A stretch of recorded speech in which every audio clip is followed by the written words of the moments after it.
గణతంత్ర దినోత్సవం సందర్భంగా దేశవ్యాప్తంగా వేడుకలకు సిద్ధమవుతోంది. ఈ సందర్భంగా పోలీసులు భద్రతా అధికారులు కూడా అప్రమత్తమయ్యారు.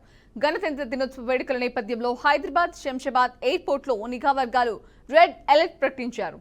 ఈ నెల 30 వరకు ఎయిర్పోర్ట్ లో రెడ్ అలర్ట్ కొనసాగుతోందని తెలిపారు. ఈ నెల 30 వరకు ఎయిర్పోర్ట్ కు సందర్శకులు ఎవరూ రావద్దని ఆదేశాలు జారీ చేశారు. ఎలాంటి అవాంఛనీయ ఘటనలు జరగకుండా సిఐఎస్ఎఫ్ భద్రతా అధికారులు ఎయిర్పోర్ట్ లో భద్రతను కట్టుదిట్టం చేశారు.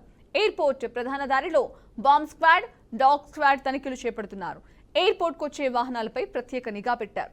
అనుమానం వచ్చిన వాహనాలను ఆపి తనిఖీ చేసిన తర్వాతే లోపలికి అనుమతిస్తున్నారు. ఇక ఎయిర్పోర్ట్ కి వచ్చే సందర్శకులకు అనుమతిని నిరాకరించారు అధికారులు. అనుమానితులు, అనుమానిత వస్తువులు, అనుమానిత వాహనాలు కనిపిస్తే క్షుణ్ణంగా పరిశీలిస్తున్నారు.